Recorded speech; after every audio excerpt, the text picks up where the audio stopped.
Today, the series will be decided or evened. That's the question, as the 13th ranked Oklahoma State Cowgirls are going to be hosting the Kansas Jayhawks. Hello again, everyone. I'm Casey Kidrick alongside longtime softball SID turned broadcast extraordinaire, Chris Deal. And Chris, let's pause for the national anthem.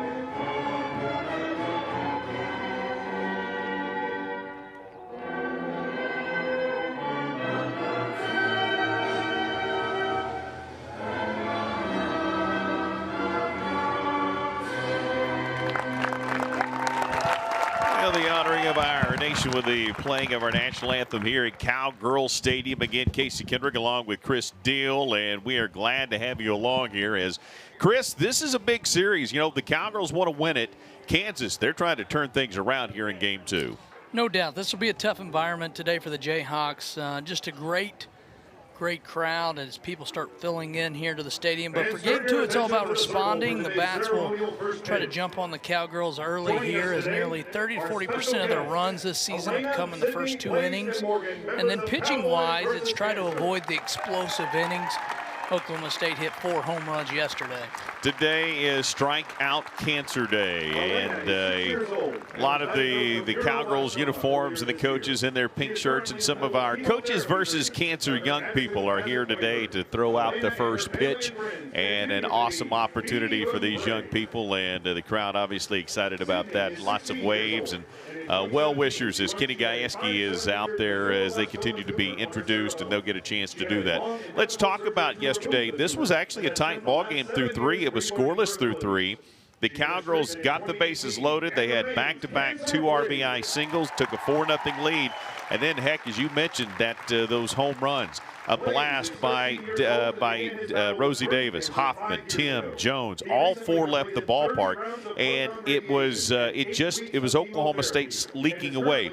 Now, it's interesting. Coach McFalls did not pitch Partridge yesterday. She will pitch today, and we'll talk about that. But almost felt like there was a little bit of strategic, let's keep her away from Ruby Malin, and we could do so probably if we pitch her in Game 2.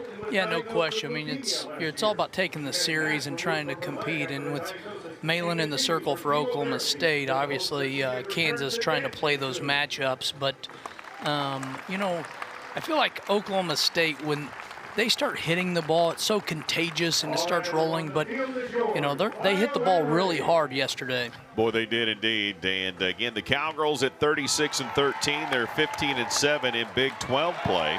And for this team in Kansas, they come in at 33-17, 13-9 in the conference. We're going to look at the standings coming up in just a little bit. We're going to talk about RPI. We'll get into all of that. But for today, today's more than just softball. As you can see, again, the Coaches versus Cancer kids are here throwing out that first pitch, and great reception for them, and great stuff from the Cowgirls as well. Let's go ahead and take a look at the way the Jayhawks will bat it around today. This is the way they will go. The center fielder, Presley Limbaugh, had one of the few hits that Kansas had yesterday. The center fielder will lead things off, followed by the first baseman, Anna Souls. Haley Kripe, the shortstop. Ella Boyer, the fantastic freshman, been the freshman of the year, named to the freshman watch list by the NFCA, the top 25 as well. Campbell Bagshaw, the second baseman. September Flanagan from just up the road in Morrison, the third baseman. Let's see, Linduff, the right fielder, will go. Ainsley Linduff, the right fielder, followed by Wallace, who did not play yesterday, but she will be in that DP role today for Coach McFalls. And Cadence Stafford is the left fielder. For the Cowgirls, here's the way they will work it around the bags. It's Schneidmiller behind the dish today. Davis at third, Jones, Godwin, and McDonald around the bags. Warsip, Austin, and Tim in the outfield. And the Cowgirls CD will go with Presley Downing she's 5-0 on the season, and she's having a really good freshman campaign. Yeah, the freshman has earned kind of that Game 2 starter role and has pitched pretty well. Again, 5-0, 3.87 ERA and 38 innings. So her innings are really starting to creep up there and doing well. She's going to pitch in the mid-60s, 63, 65, fastball, rise, curve, and coming off a win at Baylor in her last outing. First non-Ruby Malin win since February 27th. The Cowgirls nearly went 2 months before they had somebody besides Ruby Malin win a game, and it was Presley Downing in Game 2. Now, in that game, the Cowgirls also spotted her 4 runs in the top of the first, and excellent effort to start that ball game. As you can see, the Cowgirls joyous in the outfield, ready to go. And we are as well. Presley Limbaugh, the center fielder, went 1 for 3 yesterday. And she, batting .386, will get the first pitch for Kansas and get things underway here. And the first pitch by Downing is outside. Now pitching instead of hitting first, pitching first, and a little different pressure, right? You're at home, so you've got the crowd, but you're actually having to go out there and deliver before you see what kind of support you have offensively. So a little different role for her as that one will get in the gap and will go into right field. And so Limbaugh starts Kansas off with the single. So a runner first for the Jayhawks. As they again talk about putting pressure on early. Most of the runs, 40%, nearly 40% of the runs come early in the game, which helps their pitching staff. I mean, they're having a tremendous season on their right. No doubt about it. Anna Souls, the first baseman out of League City, Texas. Clear Springs High School will be the second batter for the Jayhawks, and an off speed. She waits on it, but it does connect on the outer third for a called strike. And Souls yesterday went 1 for 3. Comes in the ball game averaging .360 on the season. 50 hits, make it 51 now on the season, as back-to-back hits by Kansas will put runners at second and third. That's going to be a double after the single. And now Limbaugh is at third, Souls is at second. And that brings up the very dangerous Haley Kripe, the shortstop. Struggled yesterday, 0 for 3, but she's got opportunity. Boy, Kansas, you talked about them being effective early in this. As you see, great job by Limbaugh turning the second base, turning it quickly. But they're trying to prove you exactly right. This is what they do. Yeah, and Souls out of the batter's box was looking too all the way. So that'll bring up the aforementioned Haley Kripe out of Royal Center, Indiana, Pioneer High School. Senior infielder, playing shortstop, made some terrific plays for Coach McFalls and the Jayhawks yesterday. First pitch to her is a strike. Second pitch just off the edge. Count evens at 1-1. 2 runners in scoring position here. This season opponents are hitting just 286 against Downing. 286, and again, she's got a perfect 5-0 record as that one skips in there. Good job by Schneidmiller behind the dish. And catching back-to-back games, caught yesterday for Ruby Malin as well.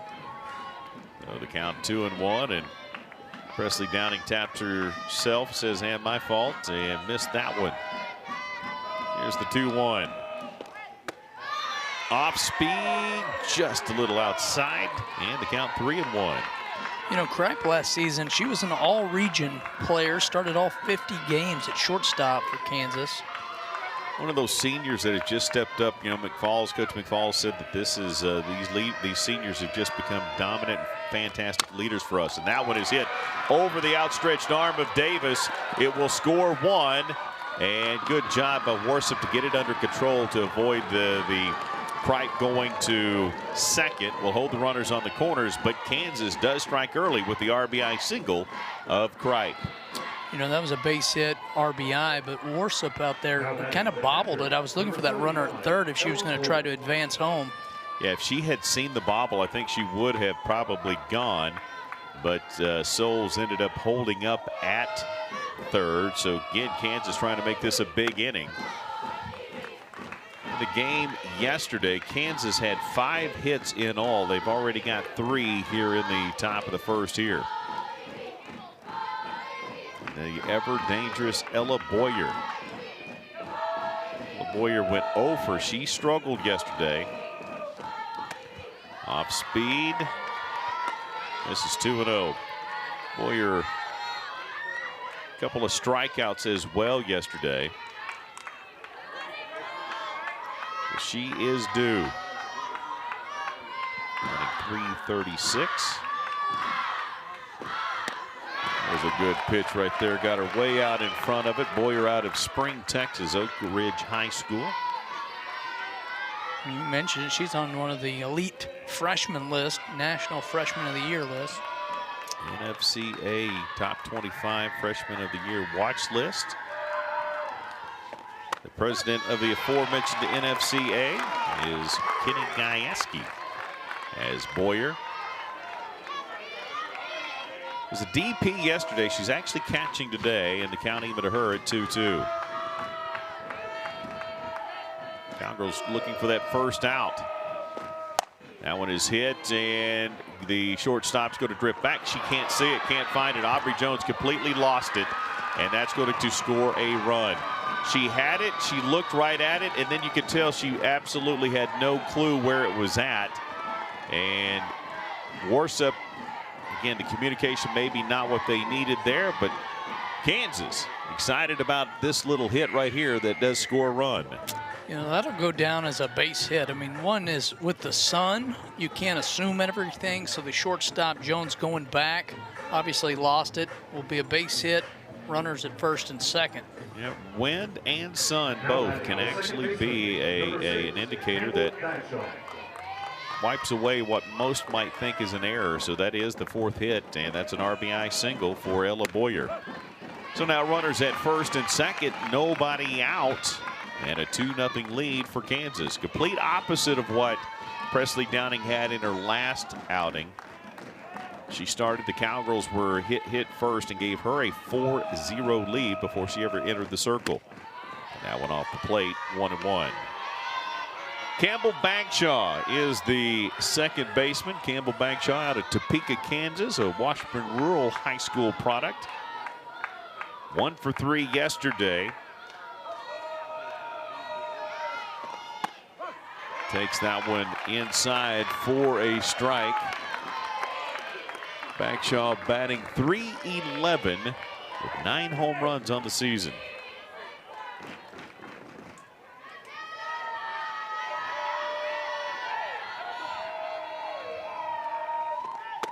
Pitch on the outside. Good pitch there. You've got one to throw away. Just see if she's going to chase anything there. But Bagshaw, very good plate discipline there. Didn't chase it off the plate and will set up here at 2-2.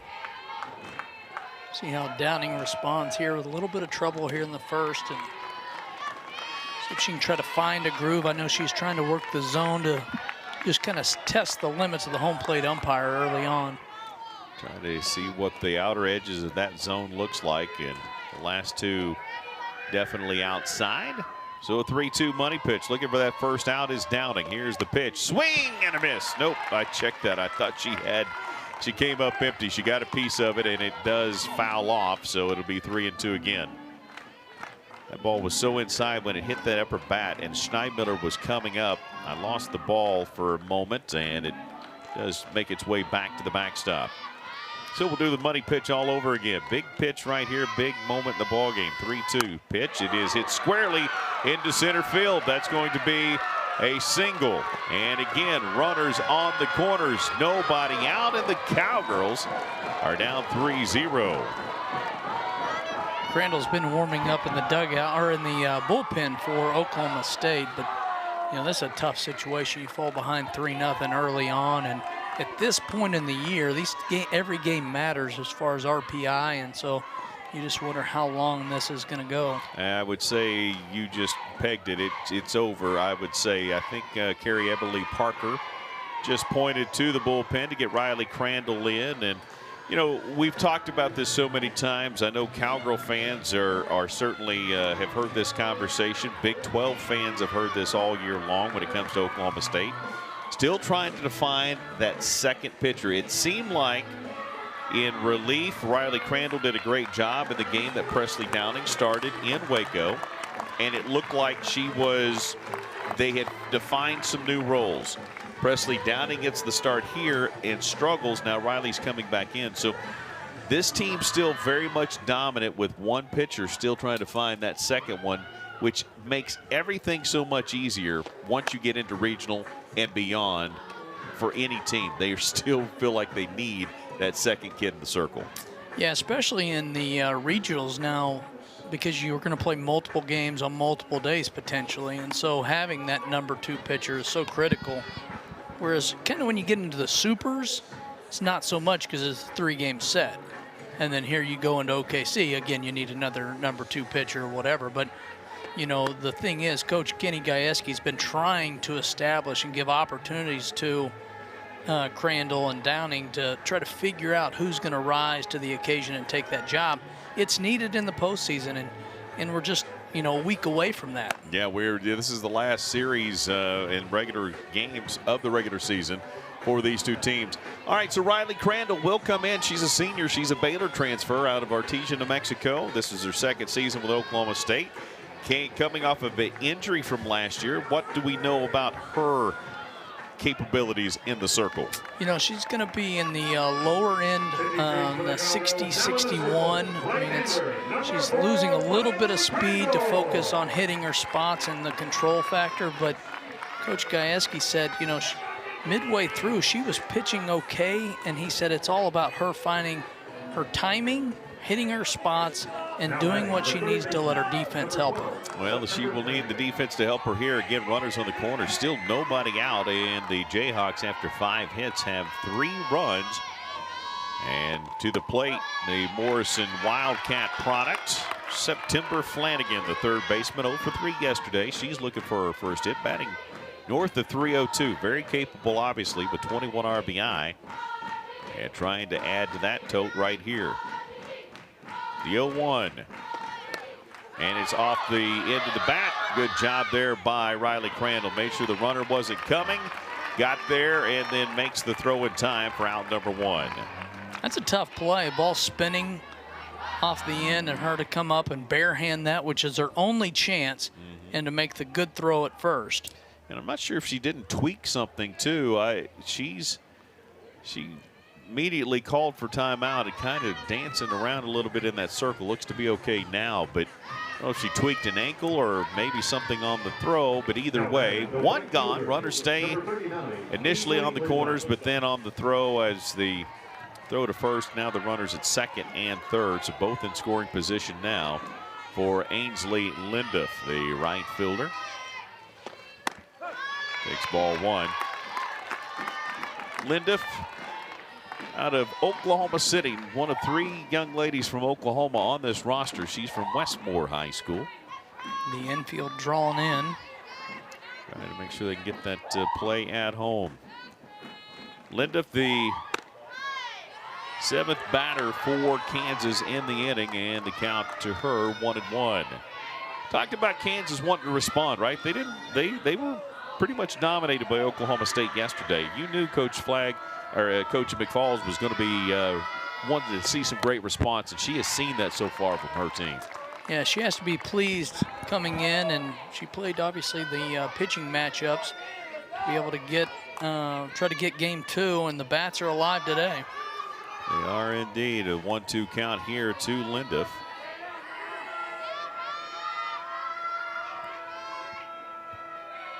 And Linduff, the right fielder, and that one out of the zone.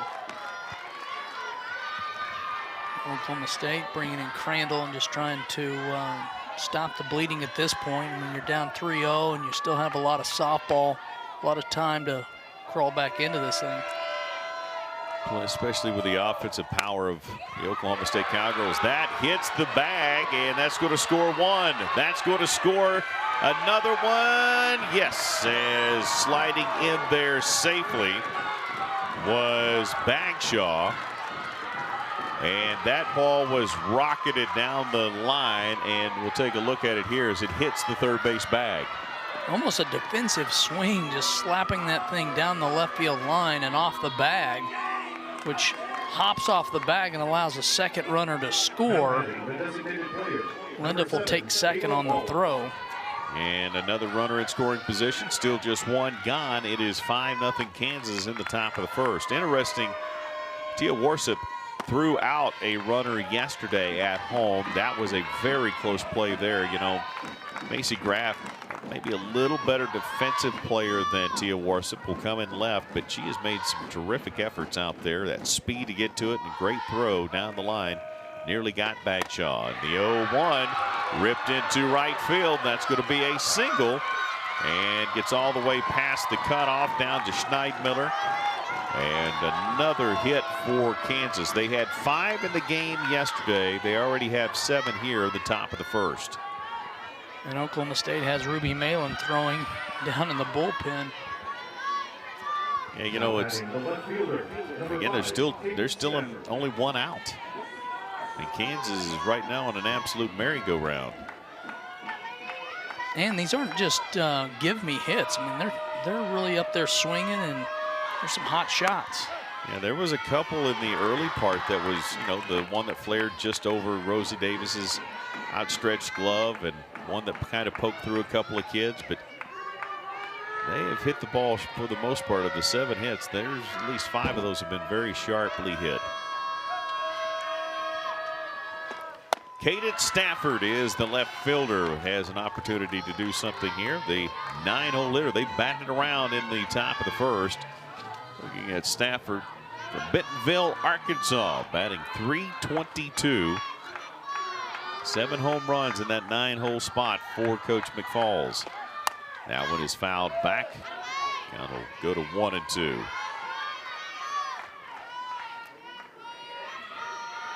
If you want to beat Oklahoma State, this is how you have to do it. You got to get out early, hit the gas, and never let up, because this offense for Oklahoma State is so good. And Coach McFalls, yeah, obviously excited about the way her team has responded.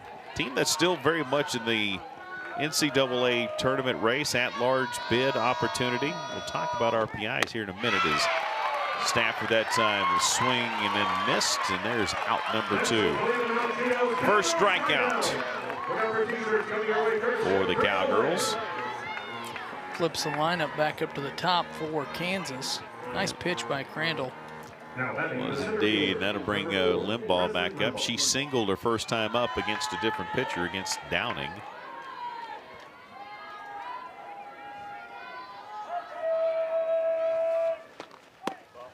And the thing with Presley Limbaugh, got a chance to talk to Coach McFalls. She said she's just a pain in the butt for opponents. She's got some power, not just a slapper. She runs well, but she's a line drive hitter. And she poked that first one through for the first single and was able to come and score. And she gets ahead in the count here, 2-0. Coach said she has just been an extremely tough out in league play, and the numbers back that up. Yeah, really good player, and you know, it's great pitching in this league too. No doubt about that. And there's a strike as the count will go to 2-1. Great crowd here on hand. The Cowgirls have been trying to get these crowds here and perform well in front of them. Played well on Fridays and Sundays, but Saturday crowd, they haven't played as well as they wanted to, certainly not in that Arizona series. And there's another strike, 2-2. How will the Cowgirls respond? That's the other thing. This team is so good in that, just like Kansas has done here in responding from yesterday. Cowgirls have been able to respond from bad innings and make other things happen. As that one's going to go foul, and Warsip, great effort. Tries to go legs first and get underneath it, but it'll drop in there, and we'll move everybody back. Great hustle. She has amazing speed out there on the left. She does indeed. She is, again, great speed, and she's showing off that arm the last couple of ball games too. You know, she's been, you know, what a story that she has, and she's been a fun player to watch here for Coach Gajewski. You know, another one of those kids that deserves the resilient tag.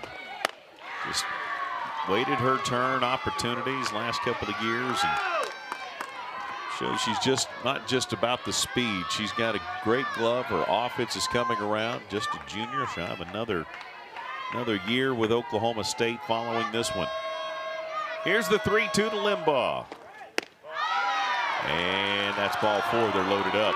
The crowd can't believe it. The KU fans are very happy with that. Back and forth, and there's a lot of blue here, which I was kind of surprised. Now, most of them may be from Morrison. There's some Lawrence products down here, but you're right. There's no doubt some of the Oklahoma kids on the Kansas roster bringing some fans, I'm sure.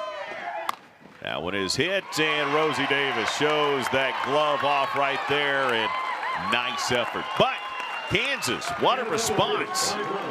7 hits, 5 runs. Rosie Davis and the Cowgirls will get their opportunity on the other side of the timeout. Cowgirls trailing 5-0 here in Stillwater. We'll take a break, come back. This is Big 12 Softball on ESPN.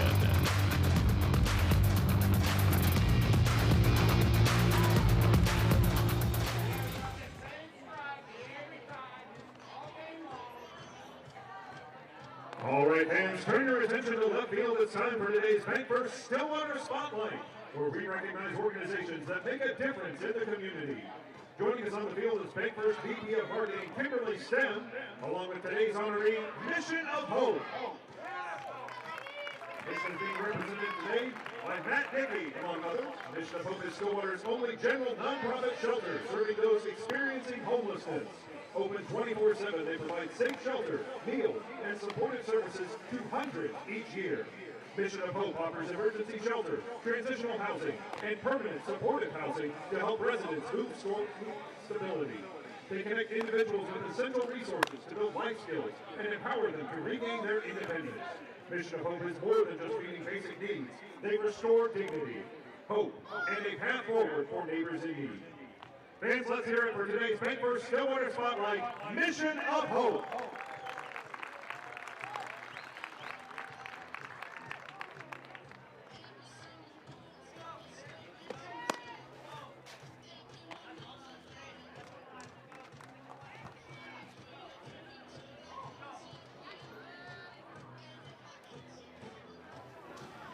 Welcome back to Stillwater, Oklahoma, and let's take a look at the way the Cowgirls will bat it around today. Claire Tim, the right fielder, followed by Carly Godwin.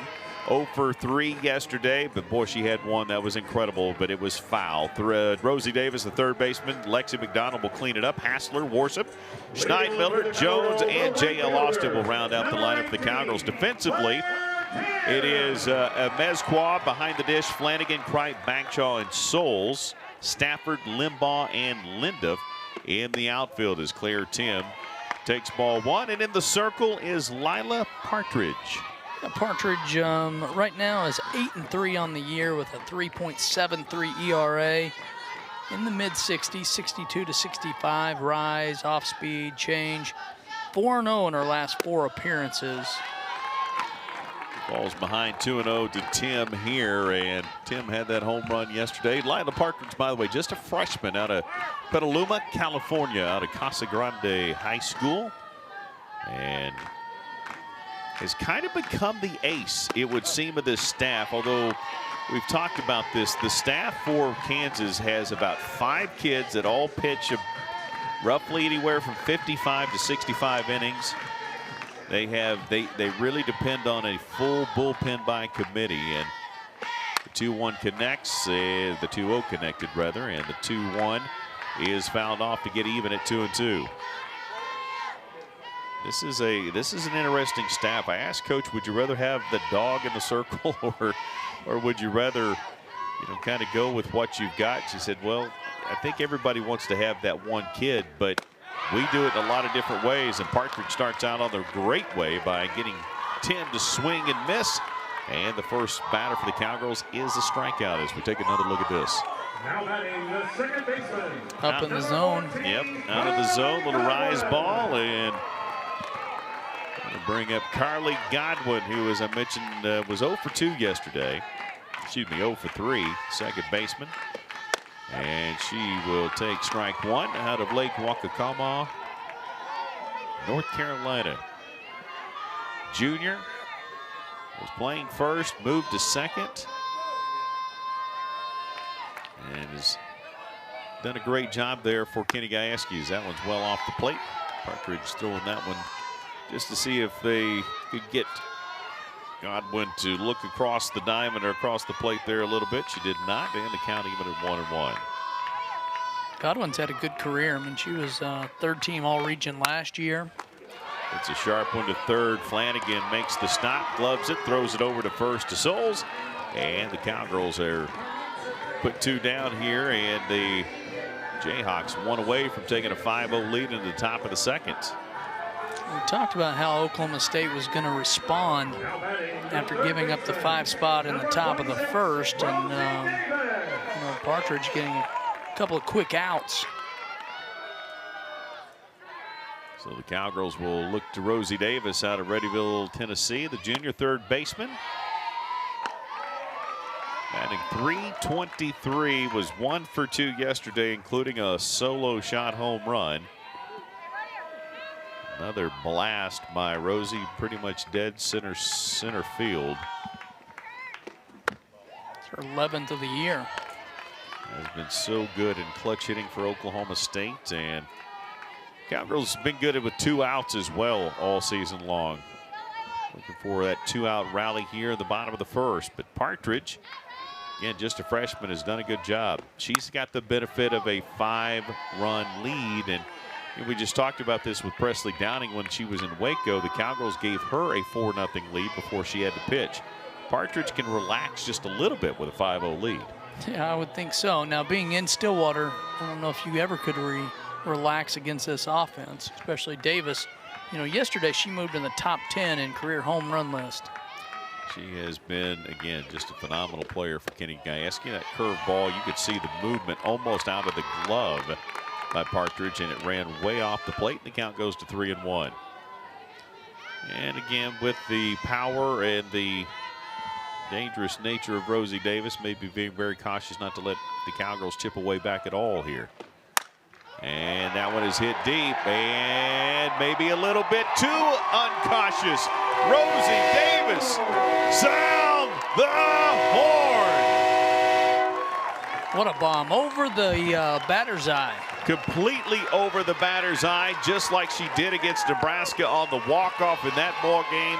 And there's another one, as now she's got 12 on the season, and she absolutely smoked that ball. I thought they were going to be careful with her. Not so much on that last pitch. She hung that pitch right over the middle, and Davis made her pay. That's her 29th career bomb. She's, you know, now tied for 6th on the career home run list. Well, that is only 1 run, and it only gets you back within 4, but it's that kind of spark that can get Oklahoma State going. And so from their perspective, very happy about that, as Lexi McDonald went 1 for 3 in game 1 on Friday. The first baseman watches that one float out of the zone, batting .350 out of Silo, Oklahoma. Again, another story. There's a lot of great stories from these two teams when you start talking about the players and talk to the coaches. But Lexi McDonald's another one, shown that resiliency, lots of loyal and true in her, and stayed here in Stillwater despite things not always going her way. And now she's an everyday starter for Oklahoma State. Yeah, hitting .407 in her last 10 games. 11 hits, a couple doubles. It's a pretty good number if you can get it. And she spins that one foul down the third base side. Count 1-2 to Lexi McDonald. You know, Claire Timms led this team with average pretty much most of the way, and McDonald is sitting at number 2 with a .350 average for the season. Absolutely, 15 RBI, just 1 home run, but she does have home run power, and she takes that one inside pitch for a 2-2 count. Played well defensively at first as well. Yeah, that's the other thing. Again, you took Carly Godwin, moved her to first, or moved her to second from first, simply because Lexi McDonald's bat was so hot. You had to find a place to put her, and that change has been good for Oklahoma State. That one is hit to first. Souls able to glove it, step on the bag, and we are done through 1. The Cowgirls only managed 1, but it was a blast, a huge blast by Rosie Davis over the batter's eye. And the Cowgirls now trailing 5-1, Kansas on top. Take a break. Come back. We'll continue from Cowgirl Stadium in Stillwater. Right after this.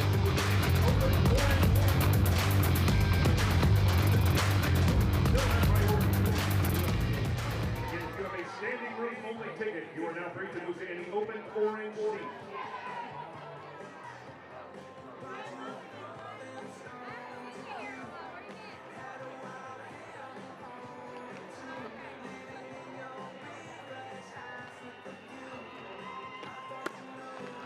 Fans, turn your attention to the left field line as we honor one of our great friends and game sponsors, Devon Energy. Devon Energy is proud to partner with OSU through a historical partnership, bringing together the state's largest universities to help instill a lifelong love of STEM education in young sports fans through a project called Sports Lab. Joining us today is senior HR business partner Jody Oberman. Our thanks to Devon Energy for their great support of OSU and deep commitment to STEM education in the state of Oklahoma.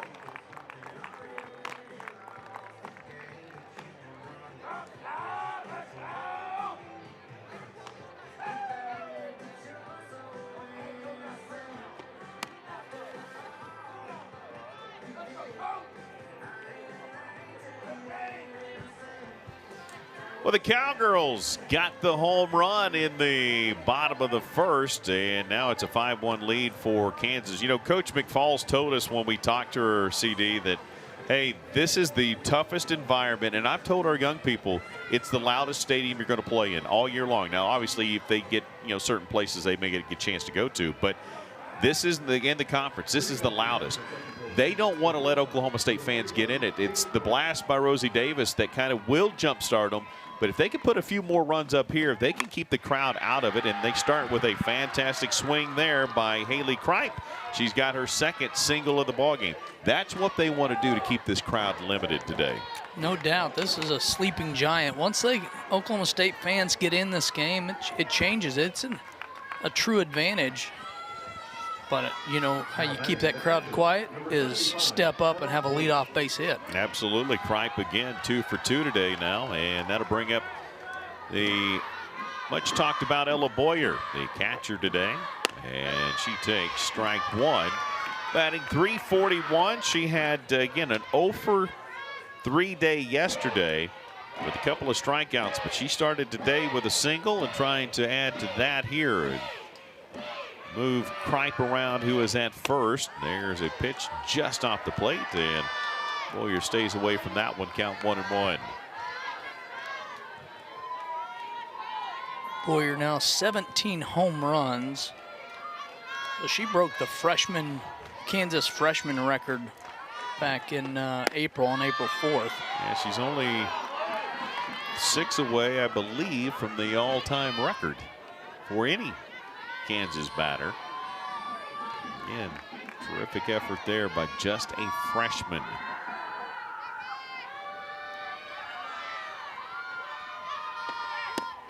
It's a good pitch there by Riley Crandall. Cowgirls stay with Crandall in the circle. Gives up the first hit, and now battling here against Boyer. 2-2 count. No activity in the Cowgirls bullpen. Ruby Malin was throwing there earlier, but is not right here. Here's the 2-2. That one is flared out of play down the right side. We'll do that again. I love the chess match of the game. I mean, especially you look at a team that jumps up, you get one back. How will they respond? There's not a lead safe when you're on the road in Stillwater, and so we'll see how comfortable Coach Kenny Gajewski is staying with Crandall.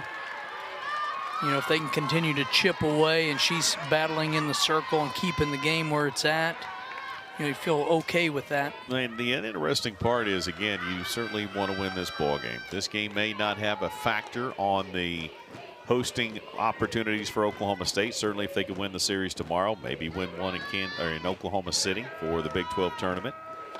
As the 1-1 is hit up the middle, so back-to-back singles for Kansas to start the top of the second.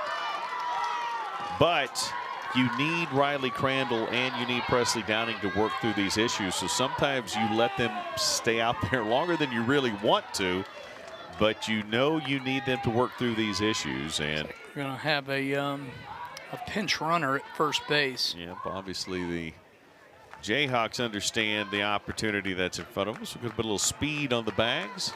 That's Haley Kripe at second in scoring position.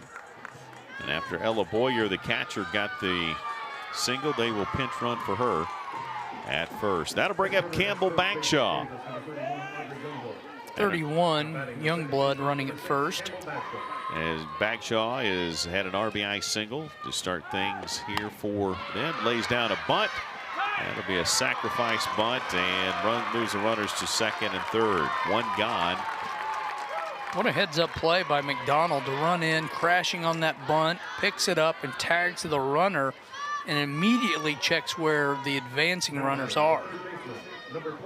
So the sac bunt works well and gives Flanagan an opportunity right here. September Flanagan, third baseman.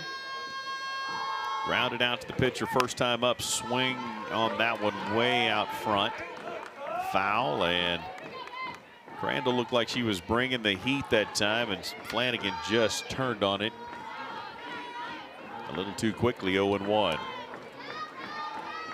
Shot at Coach McFalls in her 8th season, having the best season that Kansas has had since she's been there. There's a called strike on the outer third of the plate. Nice pitch by Crandall. Coach McFalls wants Flanagan to help the team out right here. They got a sack situation still available with only one out, in the 0-2 coming though. As fouled back, and that time Flanagan was on it. Just fouled it back. Flanagan in high school was a 2-time state champion here in Oklahoma in the 2A-2 District Defensive Player of the Year back in 21. Explains why she handles that hot corner so well. That one out of the zone, ball one. And a Morrison Wildcat. You know, any opportunity to come back to this area, be so close and close to your hometown, and you want to come play well. 1-2 off speed, just off the plate, 2-2. That's a good looking pitch right there by Riley Crandall. It's interesting, if you notice, the infield comes in and talks to Crandall a lot. I think there's a lot of positive talk going on right there, and Crandall has all the tools, just does not have the confidence, and that one misses on the off speed. 3-2. So I mean, that infield is, they are talking her up every single pitch. Flanagan batting .297, 21 RBI, and a couple opportunities in front of her here. Takes ball 4. Loads them up for the second time for the Jayhawks in this ball game. Still just one gone. That'll bring up Ainsley Lindup, the right fielder, had 2 RBI single her first time up, batting .321. She's 2 for 3 in this series. She's been swinging it well for the Jayhawks. Still swinging it well. That's hit sharply into right, and so sharply that Tim able to get it in quickly and hold that to an RBI single. But Lindup now has 3 RBI in this ball game. Yeah, she's hitting the ball well, and just saw her pitch and jumped all over it. Now, Tim made a nice throw home to make that 1 RBI versus 2. Yeah, it was hit so hard, it got to Tim so quickly, and then the throw keeps the bases loaded, but still just 1 out. But it's a 6-1 lead now for the Jayhawks. And the first pitch just off the plate to Ava Wallace, the designated player. She had a single the first time up, and we may have another pinch runner opportunity here for the Jayhawks, and we will. So we're going to have a runner at first for Lindup. It's number 13, Bailey Weber, who will be coming in. Young lady out of Overland Park. Just a sophomore, man. Getting some more speed on the bags.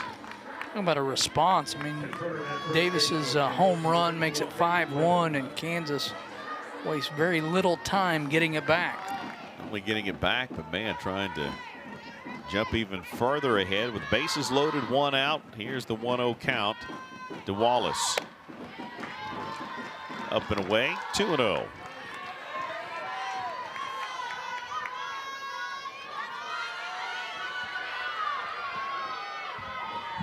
Now you really need to find the zone and hit your spots. Go back to that trusting your defense a little bit, although she's been giving up some pretty good stuff. There's a force at home. Nice job there. Lexi McDonald again playing that first base position so well. Don't let the runner affect you. Get the good throw at home. Plenty of time. Schneidmiller plants that back foot. And there's the second out of the inning. Bases are still loaded and a fielder's choice for Ava Wallace. Nice play by Schneidmiller behind the plate. That ball a little to her right. She, you go from catching, then all of a sudden you have to make almost a first baseman type play with the force at home, and she did a nice job of making sure that catch was secured. The center fielder, the left fielder, Cadence Stafford will step in. Struck out her first time up. 1 for 3 now in the series, but bases loaded, 2 out, trying to find one to get through the gap somewhere, and how's that one straight back into the net. 1-1 the count. Right now you've got Riley Crandall trying to find her spots, trying to hit that perfect pitch, and if you're Schneidmiller, you got to make sure you're blocking everything back there, and she's done a good job of that so far. Today, strikeout cancer day. There's Riley Crandall trying to strike out Stafford, but that's why the Cowgirls are in their pink accents today, the white jerseys and the pink. Kansas going with the baby blues today. Here's the 1-2. Just off the plate, 2-2. Kansas had 5 hits on Friday against Oklahoma State. They have 10 through 1 2/3 today. Coach McFall's team has undoubtedly responded well. I was trying to look at their season high on hits, 17. He had 17 hits against Utah State earlier this year. They are definitely feeling good about it right now. 3-2 the count. The bases are full. There's nowhere to go. Got a pitch to her. And Stafford looking for something across the plate right here. Riley Crandall digs in, and the pitch. It's hit, and it'll go foul. Hit well.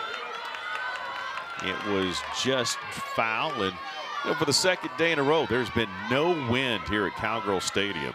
There is a flag is certainly not moving today, so that ball wasn't helped by the wind. You can see there just how still and calm it is in Stillwater. The ball just had some spin, so we do the 3-2 all over again, and here we go. And rung her up across through the zone, and Riley Crandall. I think right there, relief and excitement all at the same time. That's a big pitch.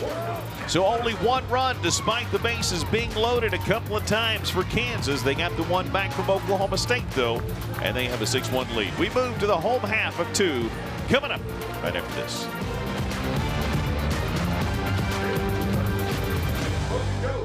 Simple Modern, The Purdy Shack, Frito-Lay, Freddy's Frozen Custard, Kaneka Sausage, and Good Boy Vodka as our preferred concession partners. Whether you're hungry or in need of a beverage, be sure to make these your go-to concession. Our thanks to these great partners for their support of OSU Athletics. Fans, take a look at section 204, row 9, seats 6 and 7. If those seats look appealing to you, go to visitstillwaterok.org for a chance to win them for a game.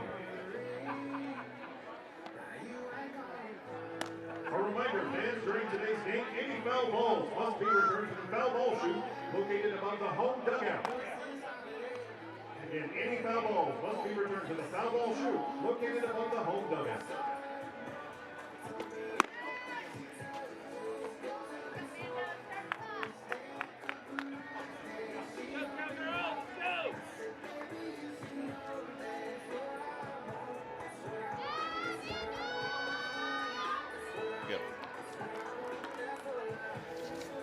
Welcome back to Stillwater, where the Cowgirls trail it 6-1. Not a place they're used to being, trailing by 5 runs in this early in the ball game. But Kansas put up a 5 spot, and the Cowgirls will try to get things going as Amanda Hassler will come to the plate. Give you an idea now. Again, Kansas has had 2 opportunities, but they have batted around twice. The Cowgirls are just now to their 5th batter in this ball game. Yeah, and the Cowgirls need to start chipping away here. Yeah, you can't get one and give it right back. I know it's early, but plenty of time for this Cowgirl team. But Jayhawks just kind of got a little mojo going right now that feels like they're right where they want to be as that ball misses outside. You know, talking to Coach about, again, her staff, and certainly talking about Partridge. Pounds the zone, competes, more of an up pitcher, can throw that. You mentioned some of her pitches, the rise, the off speed, and changeup. It's 2 different pitches for her, but her ball's got a lot of movement. And when you're watching her, when it come out of her hand, it's jumping out of her hand right now. So tough to kind of get a read of that coming out of the glove. No doubt, and you know, as you go the first time around, trying to take a few pitches, and so everybody kind of gets a look at what she's throwing there. You know, with this Oklahoma State lineup, I mean, pretty aggressive in their pitch selection. No doubt they are, and they have been so much part of the reason why they've won so many games as of late. And they are on a tear right now. Probably one of the hottest teams in the country, to be honest with you. I would say that is an absolutely fair statement. As Amanda Hassler lets the count even at 2-2. Kenny Gajewski's team has played so well. Hassler, the designated player, 0 for 1 yesterday. Got pinch hit for late in that game, and that one is going to be a soft little flare to Souls. Souls fighting the sun as well, but uses the glove to fend it off and makes the catch for out number 1. It's a pretty tough play battling the sun over there, and like she almost pulled off of it there at the end, but ended up making a nice catch. And you know, for Partridge, if you can get the quick outs and just work your way through this lineup, that's how you beat Oklahoma State. Yeah, especially if your offense is going to continue to add to the tote board as well. As Tia Warsup, the left fielder, has her first AB of the day. 1 for 2 yesterday. Good day in the first day of this series. Batting .338 out of Northampton, England. She's all right. Tried to run down a few balls and left today. Yep. Nearly got the throw out at home. Just barely missed it. Again, had a fantastic one yesterday. Got there just as the runner did. Hit Schneidmiller's glove perfectly. Schneidmiller made a great catch and laid down the tag. And Warsup rode that all the way down. Don't think she felt like it was in the zone, but the count does go to 1-2. Warsup really had kind of her breakout season last year with regular playing time. The second team all Big 12. She's been really good. Again, just hanging in there. And the Kansas fans, they are working over the home plate umpire today. Home plate umpire is Keith Kearney. Garrett Knowles is at first. Dustin Douglas is at third today. He was behind the dish yesterday. And the 2-2. That one is fouled straight back. Ball. If you had a glove, you could have called that off. Called everybody off and went and caught it. You know, it's interesting watching the fans early in this game. The Kansas fans are so vocal, and the Oklahoma State, you know, Kansas was giving the home plate umpire heck on a missed call here and there, and Oklahoma State comes firing back. There's one that hits off of Partridge, and you can forget about that. That's all it takes is one bobble, and the speed of Warsup's got her sitting safely at first with a single. Yeah, no chance. As soon as that ball hit the ground, it was over. I mean, Warsup is so quick. You know, again, nice effort by Partridge, but the ball just spun away from her, so by the time she tracked it down, Warsup was safe, and that's the second hit of the ball game for Oklahoma State. So runner at first for the Cowgirls, 1 out, and the catcher, Audrey Schneidmiller. Burleson, Texas senior batting .319, 1 for 2 yesterday. Our first at bat here today for the Oklahoma State Cowgirls, and that one is off the or on the outer third and called strike. You know, right now everybody's talking about McDonald, but you take 3 weeks ago, everybody was talking about Schneidmiller. Yep, she's hit a couple of bombs and a lot of big-time plays. That time, that curveball just raced right away from her, broke right at the plate. Again, late movement there by Partridge. Fantastic pitch, in the count 0-2. I'd love to watch this Oklahoma State lineup and how it's adjusted with the hot hitters. Well, the same pitch right back again to Schneidmiller for the strikeout. That's the second strikeout of the ball game for Partridge.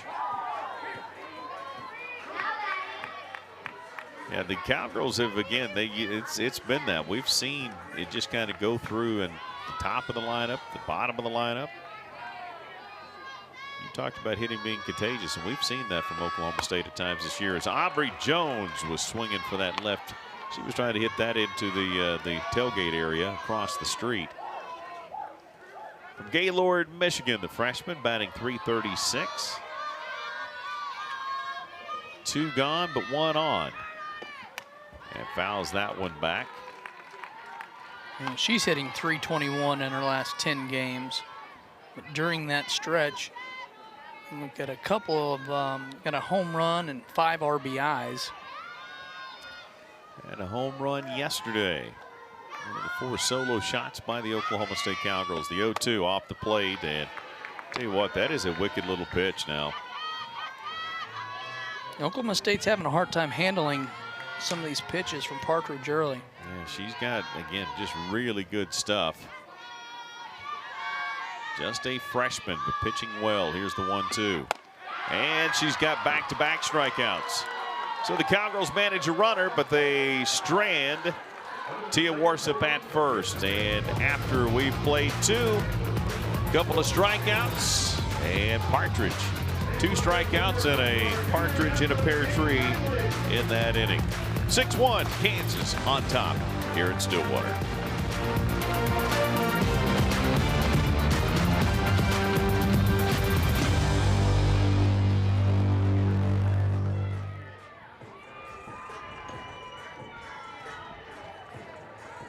Your attention, fans.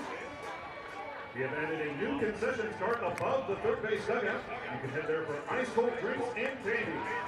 It's underneath the orange tent that you see above the Cowgirl dugout.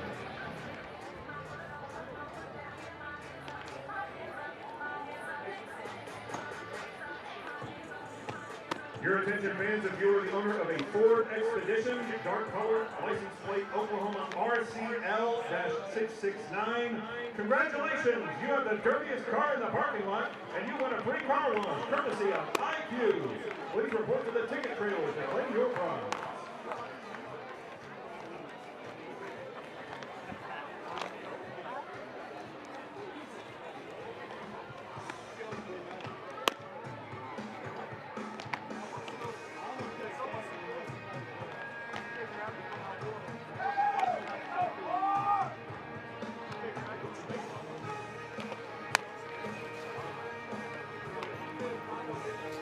There's a look at the senior flags. Another nice touch by the folks in the Outlaws out there. That's the section, the parent section. Tomorrow will be senior day officially. This is kind of senior day weekend for Oklahoma State. There you see Riley Crandall's number, and the Cowgirls will honor those seniors on their final regular season game of the season tomorrow against Kansas. And they've done a good job with Oklahoma State of kind of promoting those seniors here over the last week or so. Yeah, if you go on the Oklahoma State Twitter page and some of the social channels, they've done some nice videos with some of these, with all the seniors, of talking about what it means to them and their career. Nice job. There's another web gem for Tia Warsop as Presley Limbaugh poked it to the left field. And off the bat, she was on the move, and it's that speed that allowed her to get there. Terrific play, and great job here as that ball just flared out there enough. And a great effort by Tia Warsop. And thanks to Tyler Blackburn, I know what a web gem is. Picked that ball right up off the bat, and that's a tough play because it's diving down, diving away from you.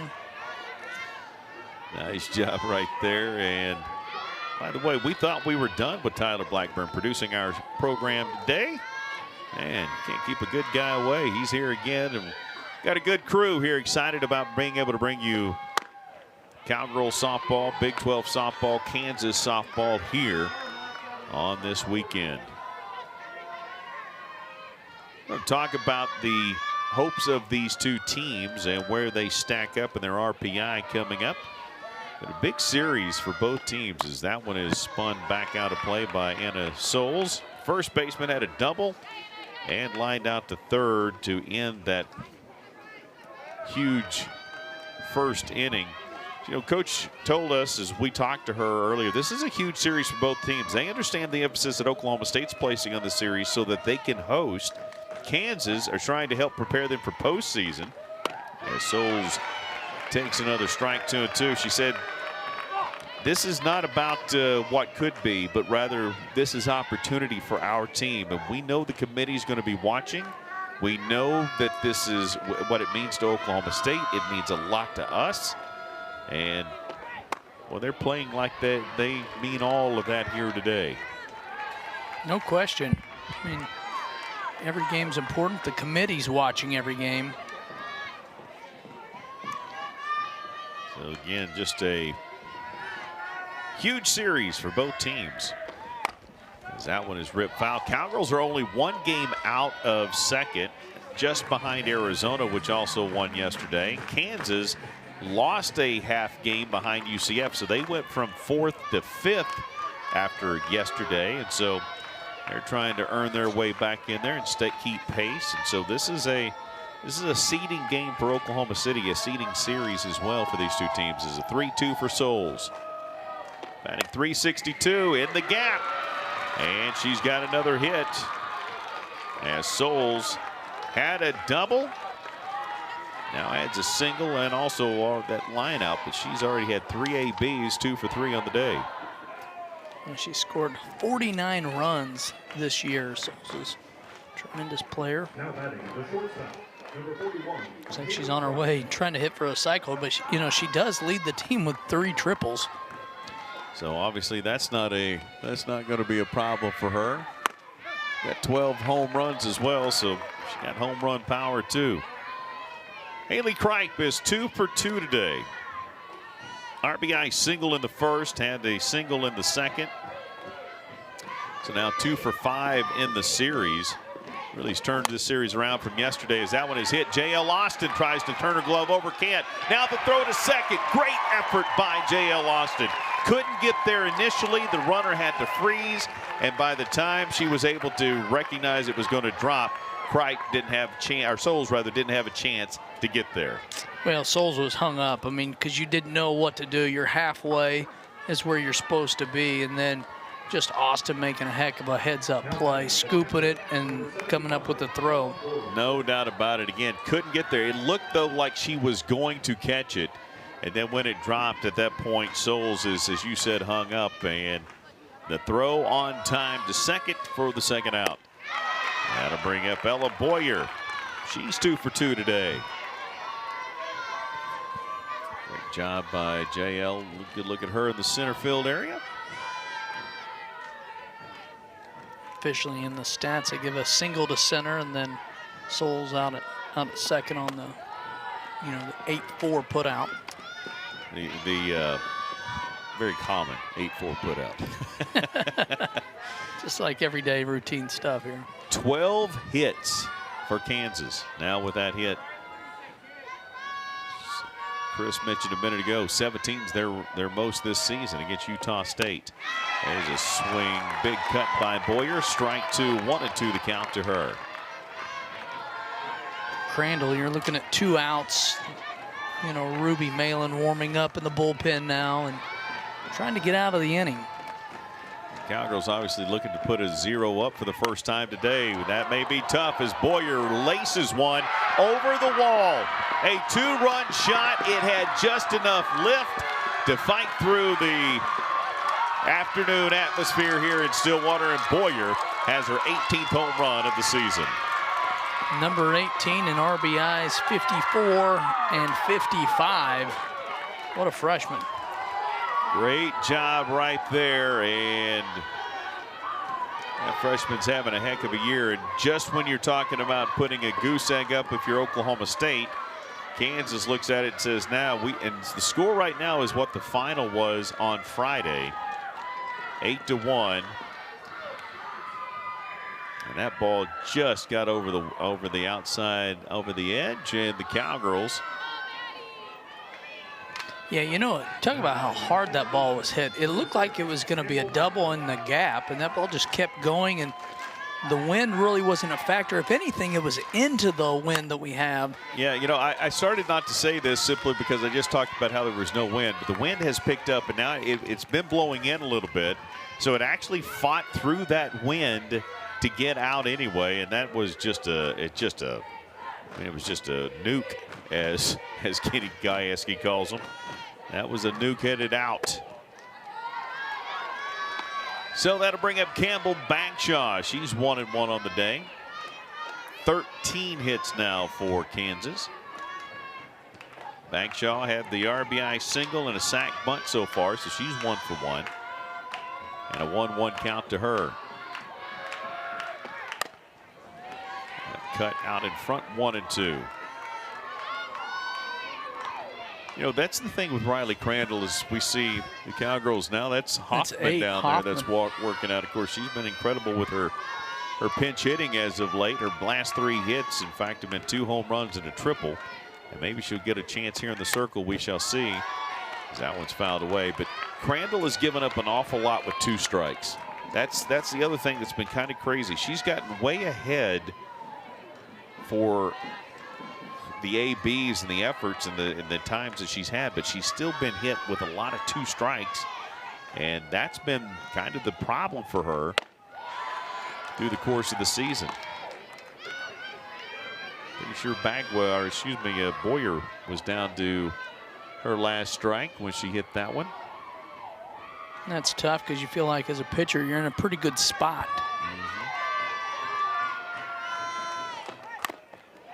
That one fouled off. Staying alive is Bagshaw. Interesting to see what the infielders are saying to Crandall as they come in each time.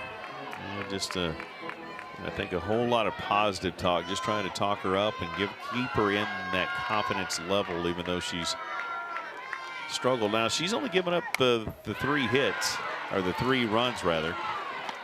Those first 5 runs, I believe, all belonged to Presley Downing. That's correct. Crandall right now 8 hits, 3 runs, all 3 earned, 2 walks and 2 Ks. So that one is hit, and that one may be out of here, and it is. Back-to-back home runs, another 2-strike, 2-out hit for Kansas, and Kansas puts another couple on the board. Bagshaw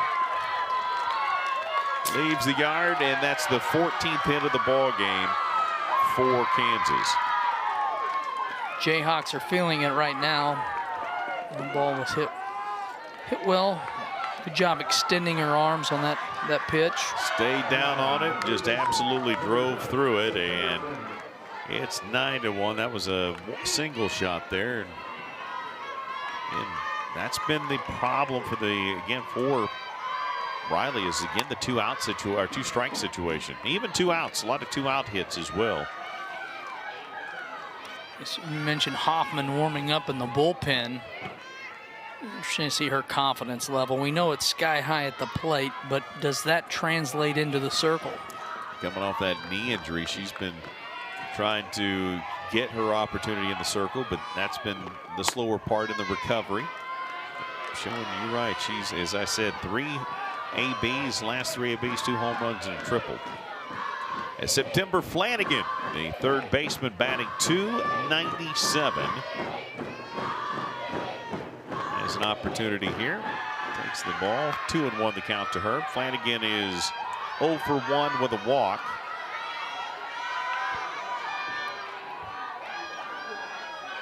It's a vocal crowd for KU. Yeah, I think they got a taste more than they wanted yesterday with the Cowgirl fans and the success. By the way, Kenny Gajewski, one of the things he talked about coming out of that Waco trip was just how incredible his home fan base was, his road fan base was.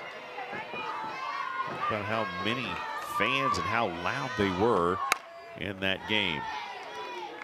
3-1 early on the swing is Flanagan. The count runs full in that 2-out, 2-strike situation yet again. You know, Kenny Gajewski, the ladies on this team, obviously they love each other in the dugout and whatever, but they have built an amazing rapport with the fans. So when fans go on the road, you know, they feel a part of it. And that is going to be strike 3. So Crandall gets out of that. That's a second strikeout looking on the day. But again, more runs for Kansas. A couple of home runs back-to-back from Boyer and Bagshaw. And the Jayhawks in control in Stillwater. It's 9-1, moving to the home half of the third as we continue. This is Big 12 softball on ESPN.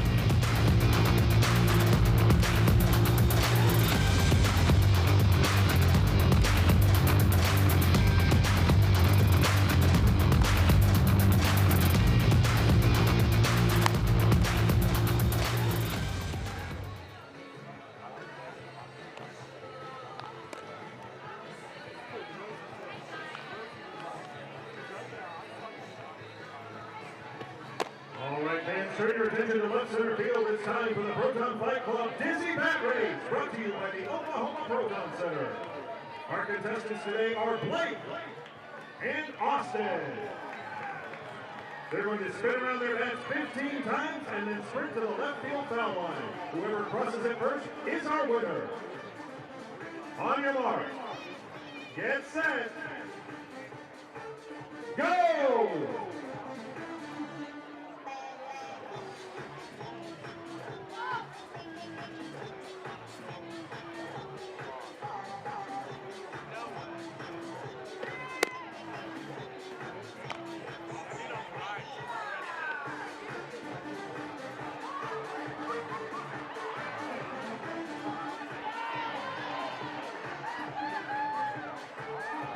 And we got a winner. Congratulations, Austin. And our thanks to both Blake and Austin for supporting. Well, we go to the bottom of the third, and it's look at the Big 12 logo on the outfield wall. Texas Tech lost yesterday, but they are still #1 in the league, followed by Arizona, 1 game ahead of Oklahoma State. The Cowgirls at 15-7 are sitting in third. Kansas is 13-9. They fell behind UCF, which is 13-8-1. So now Kansas is 5th. UCF moves up to 4th. Arizona State, Baylor, Utah, Iowa State, BYU, and Houston as we're back underway. And that ball is hit hard by J.L. Austin, but it is hit right to Bagshaw for the ground out to second. So this is a final weekend with those standings. It all heads towards OKC on May 7th through the 9th down with the Big 12 Conference Tournament. Devon Park, and you know that's 8 teams advance, single elimination, pretty much carried exclusively on ESPN Plus and ESPN. Great venue, obviously, host as well to the Women's College World Series. The advantage to be able to play down there in that ballpark for that. Cowgirls, a lot of Women's College World Series appearances over the years, and 5 consecutive as that ball's hit high right field. Linda Finn and Claire Tim will fly out to right field. Her second AB, struck out the first time and flies out here her second time. She's 0 for 2 on the day. Cowgirls just now batting around. Kansas has batted through the order nearly 3 times. There's a look at that World Series lineup just a couple of years ago. Ended the streak at 5. Didn't get there last year. Trying to return to form this year as Oklahoma State and Kansas trying to find themselves in postseason as Carly Godwin fouls that off of her foot. Strike 1. Talk about some of those World Series appearances. You know, when you look at regionals and you look at the Big 12 Conference Tournament for Oklahoma State, teams that used to play the conference tournament in Oklahoma, you host a regional, you hope a super, you never leave the state. It's a great way to go about it. And there's a lot of regionals and supers right there. Look at all those orange hosting sites for Oklahoma State. They were in a lot of supers and got to host them. And you're exactly right. From the conference tournament, you think about if the Cowgirls were to get a regional, get a chance to host, you never know what's going to happen on the other side. So you can still, even if you're not a national seed, you can still host a super, depending on what happens against your potential opponent. Do they get out of their regional or not? But 3-game set with Kansas. It's Carly Godwin, big cut 2-2. Tulsa set with Kansas, Big 12 tournament, regional, super regional, Women's College World Series. All of that in the state of Oklahoma. That's great on the travel budget. No question. I think, and as you get better and continue to do that, it seemed like it was stacking up for Oklahoma State, that every year they were earning that opportunity. Pop fly. A moon shot right there, and Souls is able to get underneath it. And again, Partridge up for the task. 3 up, 3 down for the Cowgirls. We go to the top of the board. Cowgirls trailing 9-1 in Stillwater as we continue back after we do this.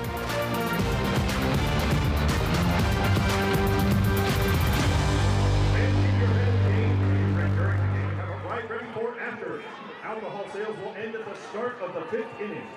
Remember, never drink and drive. This is a message from NDUI and the Oklahoma Highway Safety Office. The World's Best returns to Oklahoma City and Devon Park July 30th through August 3rd. The 2026 USA Softball International Cup. 6 countries, including 2 teams from the U.S. Women's National Team pool, will compete at the softball capital of the world in a 5-day event. Tickets are on sale now, so scan the QR code to secure your seat.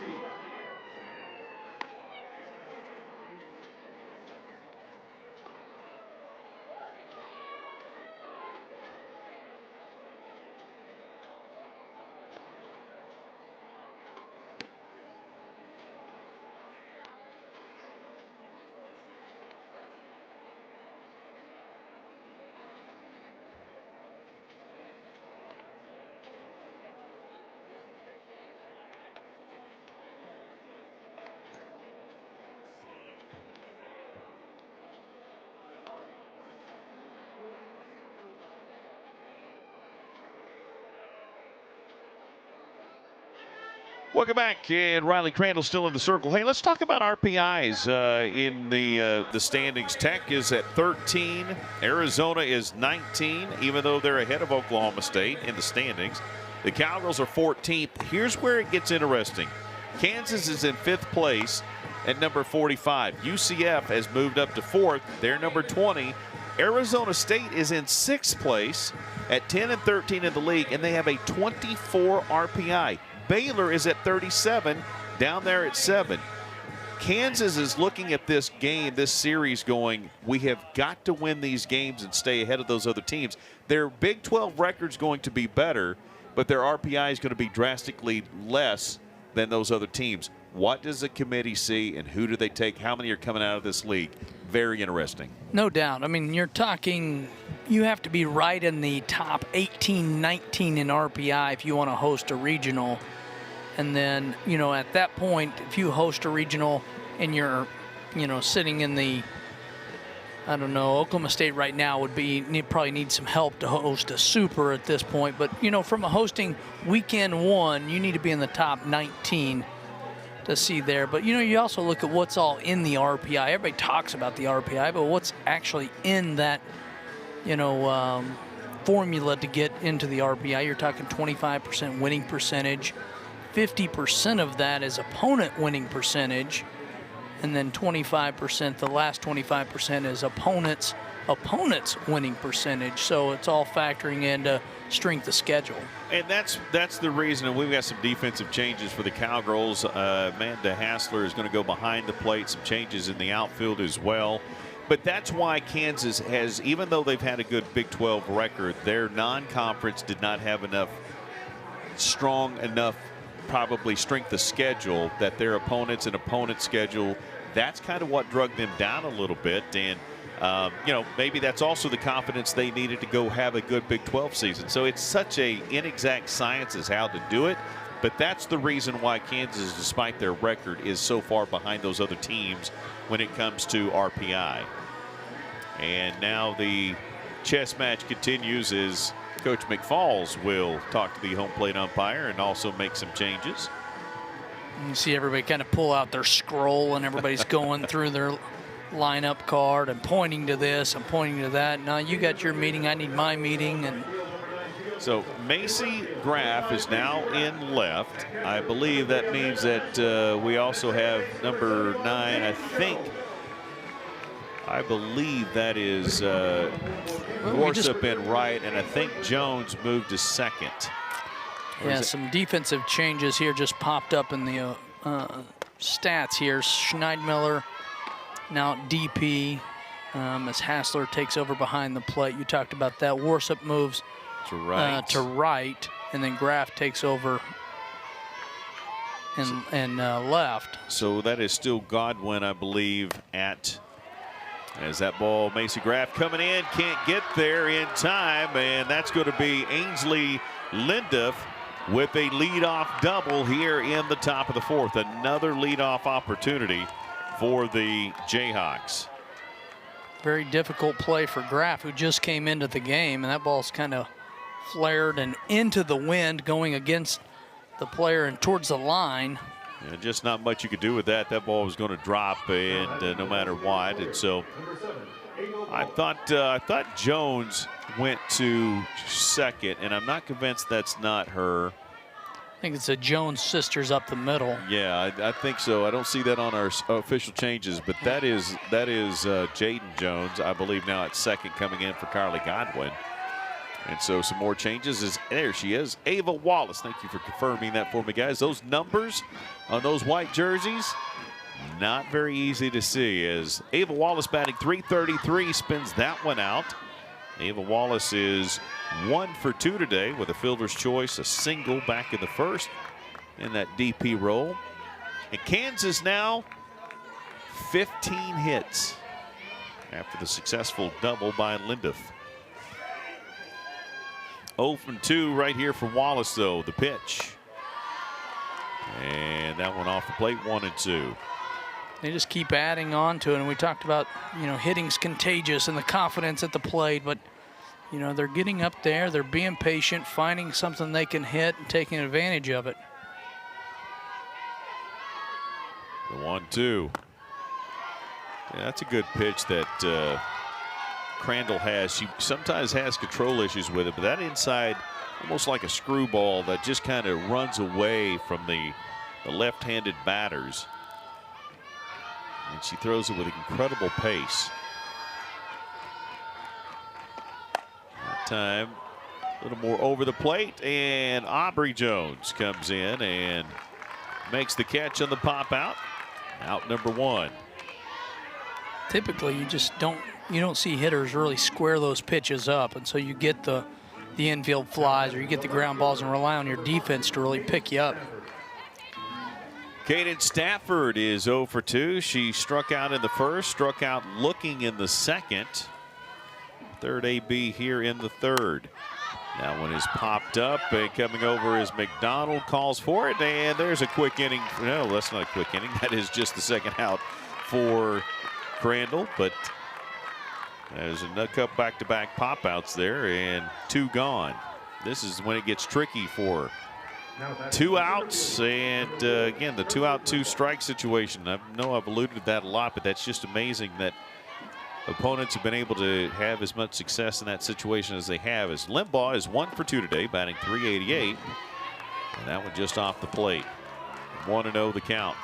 Cowgirls have not put up a goose egg defensively yet. Kansas scored 5 in the 1st, 1 in the 2nd, and 3 in the 3rd, and have a 9-1 advantage. Flared out of play. Limbaugh, we talked so much about her, but as Coach said, she's not just a slapper. She can hit with some power, and we've seen that from her this weekend. No doubt. I mean, she's been able to make good contact here in Stillwater.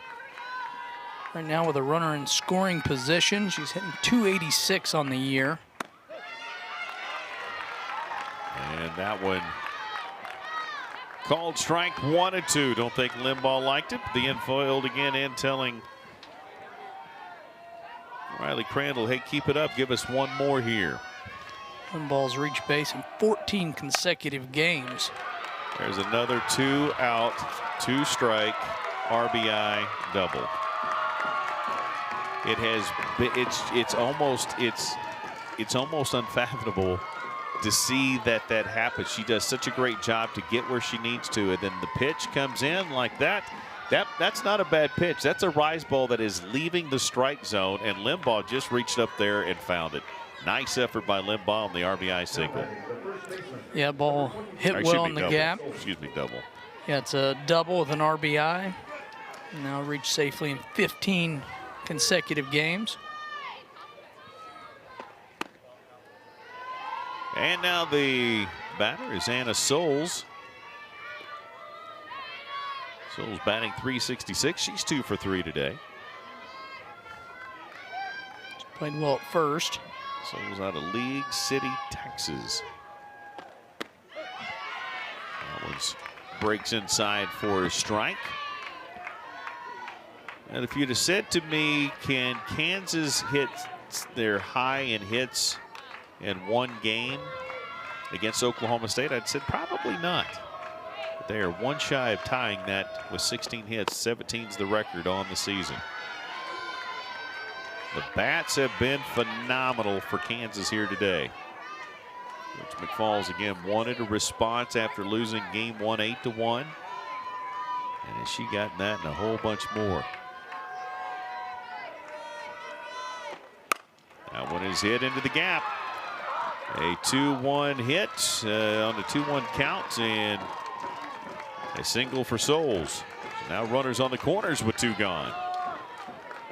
Just keep looking for these Kansas batters to, get a routine play, but they just continue to put in work at the plate.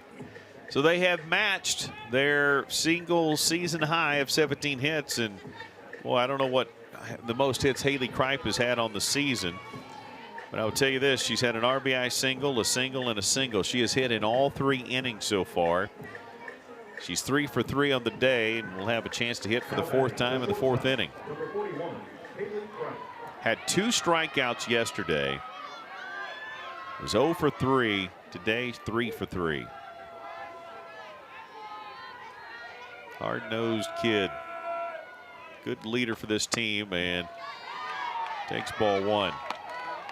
Talking to Coach McFalls, she said the one thing about Kripe is she just took Boyer under her wing too. So the seniors that have developed the new culture and have given us what we need leadership-wise, passing that on. Since Boyer's a big personality, but Kripe just really took her under her wing as that one is going to be fouled out of play. And the count 1-1. So it's a kind of leadership that Coach McFalls has had and obviously has paid off for this team this season. No doubt. She, defensively, she's one of the top 10 shortstops out there. She's hadn't really had a whole lot going on today. She had a couple of really fantastic plays on Friday night for Kansas. Not a lot hit to her as much today, but I think it's safe to say a career day for a lot of these hitters. No doubt. 15 home runs, and she's got more power. Here's the 1-2, and that one's out of the zone. Be interested. He'll set up a critical game 3, if this holds, and then it'll be interesting to look at the RPIs tonight after all the games are factored in. For sure it will, and again, that's why the series is so big. 2-2. And that one is going to be hanging in the air, and the Cowgirls make a great job as Rosie Davis fights off the wall and is able to get over there and get underneath it. So Riley Crandall able to get out of it, but not before the shot that gave the Jayhawks a 10-1 run.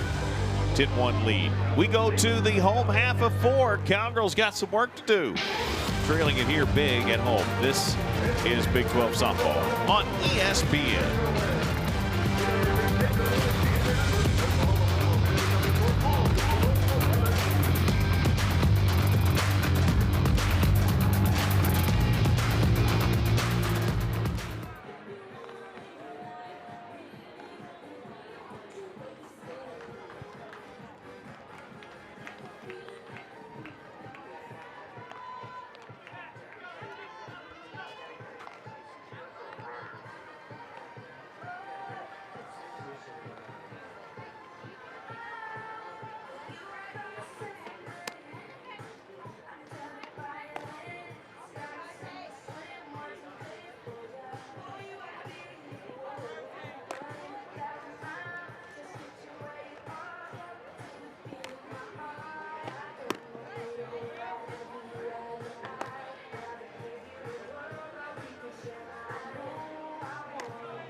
Well, the Cowgirl crowd, they've been silenced. We talked about that earlier. You want to keep them out of it. They are a factor. They are truly a factor here in Stillwater. As Coach McFalls told me, this one of the best. It's the toughest and most fun environment we play in all year long, certainly until we get to postseason.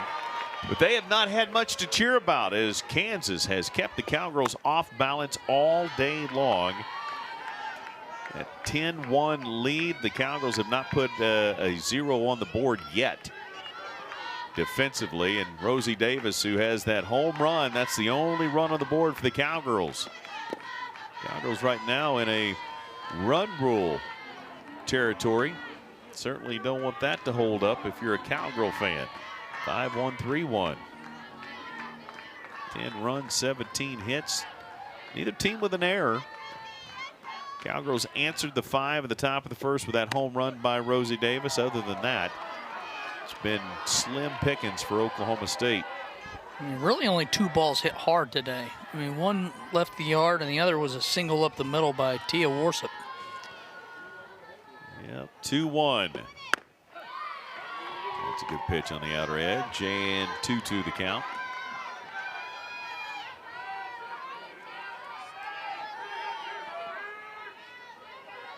Obviously, with Rosie, you know she's always capable of leaving the yard. Got 12 home runs on the season. But you would like her to be hitting behind some batters that are on, but right there, she hits that one right to Partridge. She shows the quick glove.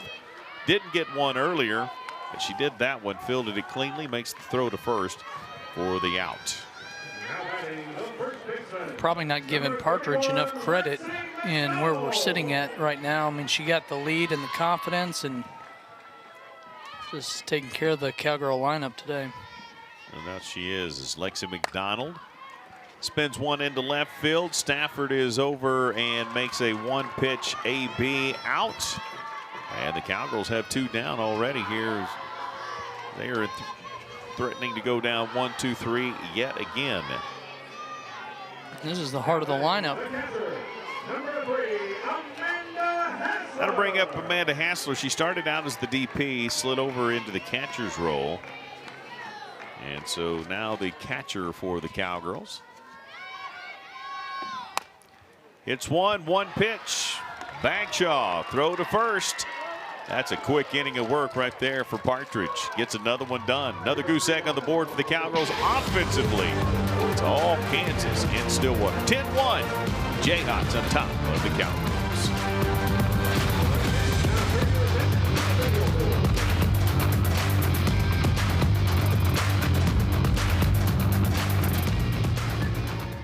Softball, bat, helmet, batting gloves, cleats, catcher's gear, face mask, elbow guard, shin guard, glove, thumb pad,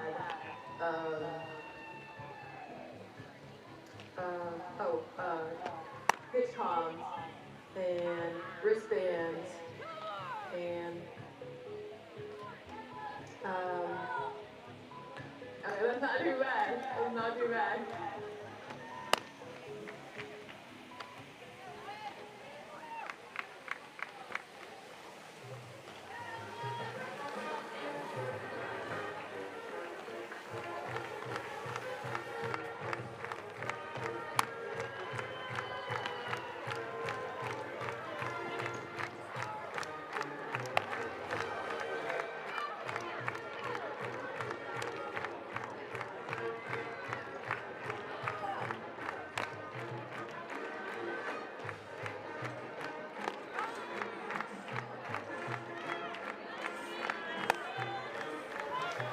Kansas coming to play today in Stillwater. The question was, would they even the series or would the Cowgirls win the series? If it holds, right now the Jayhawks have answered in a big way and would even the series.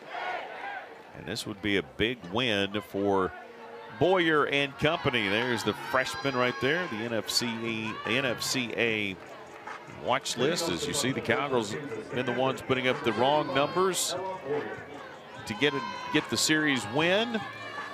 Jayhawks have been putting up the right numbers to even the series. Ella Boyer, the catcher, batting .350, 18 home runs.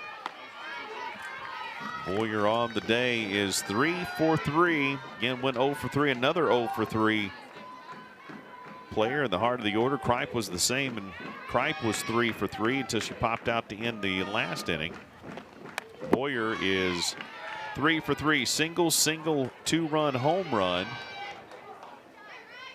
And her fourth AB here to lead Kansas off at the top of the fifth. Criley remains in the circle. Nobody working for Oklahoma State. And nobody working for Kansas either. 7-pitch inning, as that one is a strike, 1-2. 7 pitches for Partridge in that last inning. That's about as efficient as it gets. Yeah, it went 5 pitches in the first batter, and then first pitch hits or outs in the second. Rosie Davis had a 2-2 count as that one is fouled into right field. Tia Warsip coming on, and again, the sun and the communication a little lacking right there for Oklahoma State, and the Cowgirls could not get underneath it, but it was foul, so we'll do it again. Yeah, it's a tough play. I mean, you knew it was just because it was going to be in foul territory, but the sun, I know Tia ran over there and put up her glove and kind of pulled off of it. Jones, who just came in trying to get over there and make the play. Tough all the way around as Boyer will get another opportunity on a 1-2 just off the plate, 2-2. I think Hassler behind the plate thought that might have been strike 3. Go back to the Rosie Davis had a 2-2 count, grounded out. Lexi McDonald 1-pitch fly out. Amanda Hassler 1-pitch ground out. So in 7 pitches as that ball is laced foul.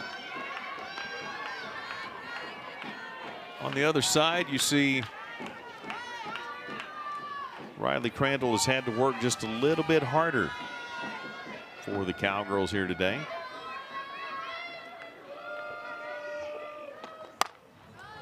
That ball is hit, and drifting over is Jones, that time using the offhand to shield the sun, and makes the catch. So Boyer, a 3 for 4 day so far. Nice job of Jones of getting to a point where she looked back against the sun to make that catch. Riley Crandall came in the first. Score was 3-0 at that point. There were 2 runners on that scored. They were credited with Presley Downing, who started this game. So there were no outs recorded. So she basically came in the first inning, no outs, has pitched the entire way, but she is now up to 105 pitches on the day. And a 2-0 count to Campbell Bagshaw, who hit a home run her last time up. Having a day, 2 RBI single, sac bunt, and the home run, 2 for 2 with the sac bunt.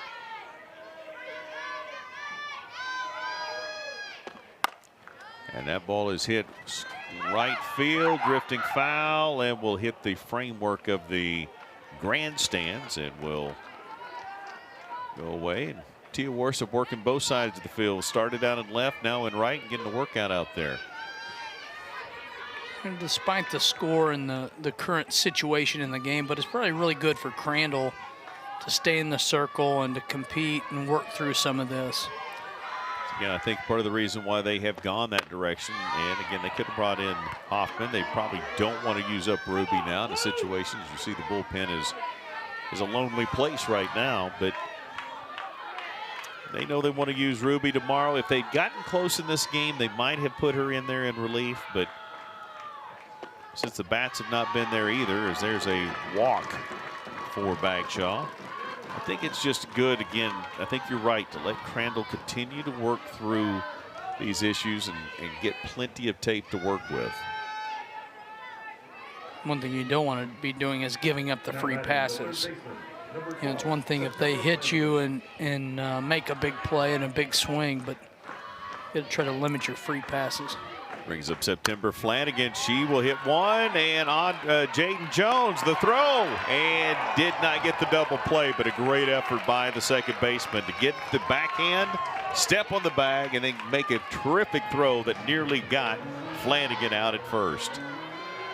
A nice backhand up the middle. Ball trying to find its way to center field, and Jones snags it, tries to take it herself. Yeah, Aubrey was coming over to cover to take the flip if needed, but she didn't want to do that, so she just stepped on the bag herself and nearly made the throw. Great opportunity right there as Ainsley Lindiff hits one into right field, and doing her best Willie Mays. There is Macy Graff with an over-the-shoulder catch for out number 3. The Cowgirls have some work to do, though. Down 10-1, bottom of the 5th. They need a couple to keep this thing from being a run rule at the bottom of 5. Take a timeout. This is Big 12 softball on ESPN. All right, fans, get up, get up your legs and sing along. It's time for the Big Stretch.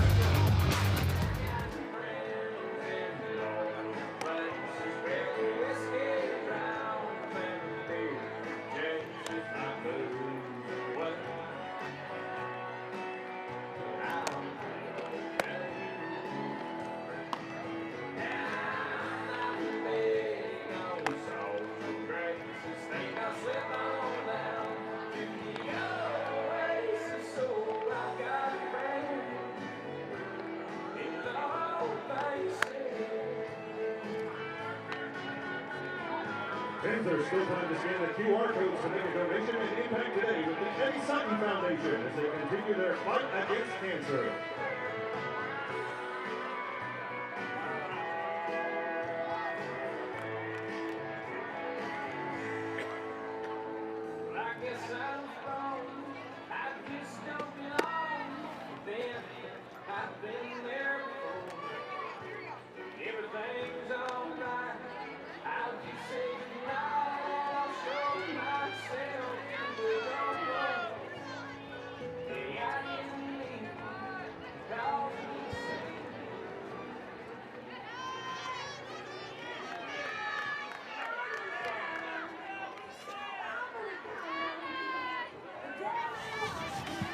Well, the Kansas Jayhawks have come to play today. Coach McFall's there on the left side of your screen. And listen, today's victory would put them in a pretty good status as far as Coach McFall's time in Florence, Kansas. Yeah, if they can pull this off, it'll be win number 34 this season, which is the most wins in a single season under McFall's, and most wins really since 2015 when they won 40 games. So in kind of uncharted territory there. Been a minute. Actually, when we talked to Coach McFalls, that's one of the things we said is it's been a minute since this series has meant that much, and she kind of chuckled. Yeah, it has been a minute. As that ball, Tia Warsa blasts that into center field, but Limbaugh is able to camp out underneath it, and there's out number 1 in the bottom of 5. Again, the Cowgirls need 2 to extend this. 1 would make it 8. That's a run rule. And they will bring in Hoffman to try to do that. Pinch hitting will be Madison Hoffman. Her last 3 ABs, 2 home runs and a triple. She has been on a tear. Super hot hitter. She's done everything right at the plate. She will try to give the Cowgirls some hope as she takes ball 1. Hoffman out of Lee's Summit, Missouri. Blue Springs South, just a redshirt freshman. She has good energy. She was dancing around, having fun. She is, yeah, I think she's one of the big personalities on the team. I think there's a lot on this Cowgirl team, and you talked about the chemistry and the connection they've had with the fans. I mean, it is truly the full package deal right here. Is the 1-1 misses, 2-1 to Hoffman. So with Hoffman, she was hurt last year, so she didn't get to play. But go back to her when she was in high school. Casey, she lettered 10 times in high school in 4 different sports. It's a lot of letters. That jacket was full as the 2-1 is across for a strike. 2-2 the count. Listen to this, 3 letters in softball, 4 in track and field, 2 in soccer, and 1 in swimming. Wow, 5'4". Not somebody you would anticipate would be a swimmer, but swinging away right here, and the strikeout. That is strikeout number 3 for Lila Partridge. Actually, strikeout number 4 for Partridge as they update that, and the Cowgirls are down to their final out, needing 2 to extend it. Down 10-1. Jones tried to erase one of those runs right there with that huge swing. Gaylord, Michigan product, batting .333, has been so good for the Cowgirls in that shortstop position. Has an absolute hose of an arm, and it's been really, really good. And there's a called strike. So the Cowgirls down to their last strike. Jones has been really good in the field all season, but really coming on late at the plate.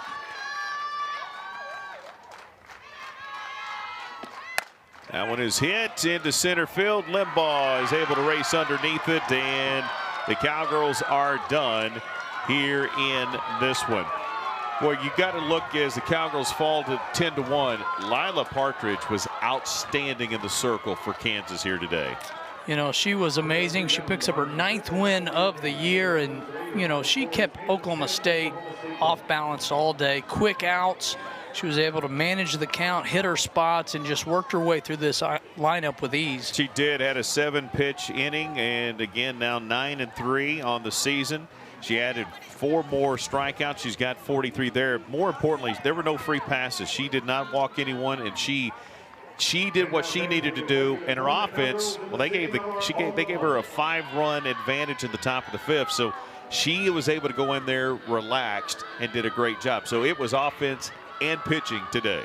Yeah, Kansas tied a season high in hits with 17 and received great pitching, which will set up a pretty fun game tomorrow for Game 3. And we will see you back then, CD. Appreciate it, and we'll see you back here tomorrow. The question was even or series win. Kansas answered it. The series is even, and the Cowgirls will have a big opportunity tomorrow. So will Kansas to win this series. Our final is 10-1. We'll see you back here tomorrow. For Tyler Blackburn and for CD and our entire crew, I'm Casey Kendrick. See you next time for Big 12 Softball on ESPN.